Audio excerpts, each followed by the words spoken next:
안녕하세요. 안녕하세요. 네, 김세무사의 지식인사이드입니다. 2부로 시작하겠습니다.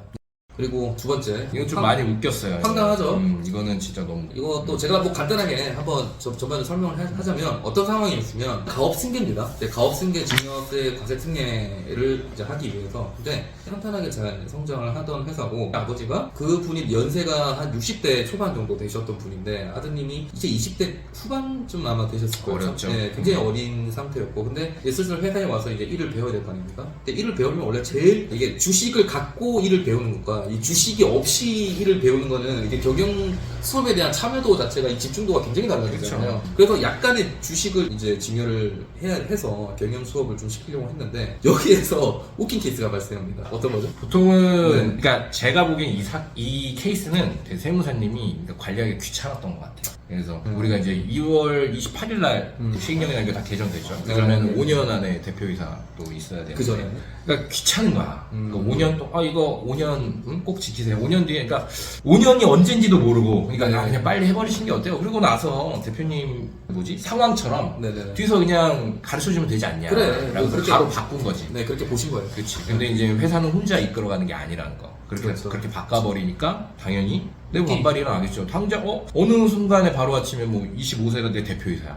그렇지. 어. 근데 회사가 오래된 회사였어요. 그리고 그 이사님들이나 그 이제 팀장, 그러니까 부장급들 대신 부장 차장님들은 나이대가 기본 40, 50대였어요. 그러니까 굉장히 베테랑들이셨거든요. 근데 그런 상태에서 자식한테, 그러니까 자녀한테 회사를 경영 수업을 하기 위해서 대표이사가 바뀌는 상황입니다. 근데 왜냐면 이게 왜 문제가 되지 이런 말 왜 어차피 니네 회사잖아 라고 생각할 수 있잖아요. 근데 그게 아니라 웬만한 중소기업 같은 경우는 그런 부장급들도 주식 다 갖고 있습니다. 그래서 정말 경영권에 대한 싸움 많이 일어나요. 근데 이제 만약에 이제 1인 기업, 가족 기업 같은 경우였다면 이제 그런 부분에서 진짜 아무런 문제가 없이 그냥 너 대표이사 해 뭐 이렇게 할 수 있는데 이제 여러 이해관계인이 꼬이는 순간 이제 네. 그게 왜? 라고 이제 갈등이 많이 일어나요. 그러다 보니까 이제 사실은 우리가 이제 1세대 대표이사님 밑에서는 그분들도 일도 많이 배우고 그다음에 오랫동안 시간이 있다 보니까 또 정도 들고 뭐 이렇게 했겠죠. 근데 이제 갑작스럽게 이제 내 아들한테 너무 노골적으로 넘겨줘야 되겠다는 걸 보이니까 이제 그거에 대한 갈등이 또 많이 일어난 거죠. 뭐든지 자연스럽게 흘러갔어야 되는데 갑작스럽게 너무 바꾸려고 하는 거죠. 자, 그래서 저희가 이걸 이제 솔루션을 줬죠. 그렇죠. 자, 이거 왜 간단합니다. 이거는. 근데 공동대표 안 하셨어요? 그렇죠. 이거 공동 대표하면 됩니다. 그냥 등기에 네. 올리면 되잖아요. 네. 네? 라고 얘기하죠. 맞아요. 그러니까 왜 그랬을까? 그러니까 왜 그랬을까? 왜 공동대표를 얘기를 안 해줬을까? 그럴까요? 왜 안 했을까? 몰랐을까? 모르겠어요. 근데 제가 보기에는 국세청 지휘만 검색해도 바로 나오는 거. 네, 네. 맞아요. 네. 찾아보면 바로 나와요. 바로 나와요. 근데 네. 이제 공동대표까지는 얘기를 안 했던 거지. 근데 이제 물론 제 추측에는 그분이 이제 그러니까 세무사님한테 상담을 할 때 이제 이거 공동대표까지는 얘기가 번질 것 같지는 않아요. 확정되진 않았던 것 같고 그 세무사님은 이제 뭐 5년 안에 그 대표이사 돼야 됩니다. 그렇죠. 라고만 얘기를 하니까 이것도 근데 왜 문제가 됐냐? 제가 보기엔 직접 관리는 안 했기 때문인 것 같아요. 그런 거 몰라서 그래요. 이게 왜냐면 경영을, 그러니까 20대 중후반이 회사 대표가 되면 일어나는 이슈에 대해서 모르면은, 그러니까 그냥 하면 되는 거 아니야라고 생각할 수 있거든요.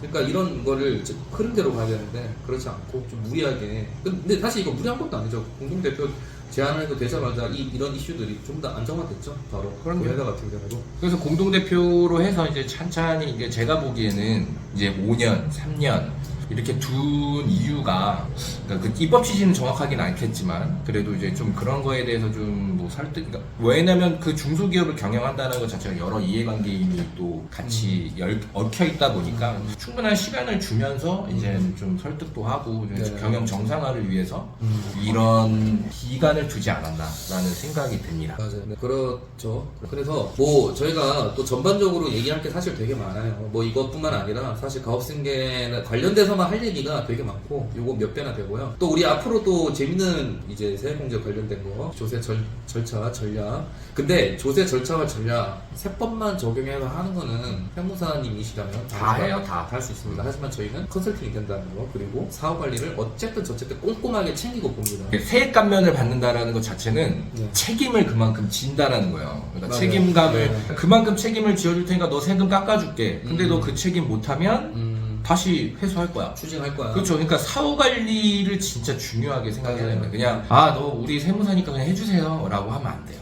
맞아요. 만약 그렇게 하면 안 돼요. 그러니까 아무래도 2세대 분들, 그러니까 가업 승계를 준비하시는 분들은, 그러니까 1세대 분들은 2세대 말씀에 귀를 기울여 주시고 2세대 분들은 조금 더 열린 사고를 가지고 좀 이렇게 그런 가장 그 관리를 잘해주는 파트너를 잘 구하는 게 진짜 맞아요. 제일 중요하겠죠. 네. 그래서 오늘은 여기까지 김세무사 지식 인사이드 저희 이제 사무실 위치랑 연락처가 나와 있거든요. 그거 보시고 또 상담 편하시게 또 상담해주고 제가 또 김동현 세무사님 여기 연락할 수 있는 것도 같이 올릴게요. 그래서 뭐 어쨌든 해도 우리 같이 갑니다. 누구한테 연락을 맞아요. 하시면 저희 같이 갈 거예요. 맞아요. 그래서 귀찮게 해드립니다. 네, 저희는 진짜 열심히 할 겁니다. 맞아요. 그리고 잘 해드릴 거고 절대 이런 거 추진 안 당하게끔. 그래서 어쨌든 이게 보시고 한번 필요하시면 편한 방법으로 연락 한번 주십시오. 자주 나와도 돼요? 아니 좋죠. 우리 왜냐면 우리 할 얘기 되게 많잖아요. 맞아요. 우리 맨날 엄청 평소에 많아요. 하던 얘기인데. 엄청 많아요. 네. 알겠습니다. 네, 감사합니다.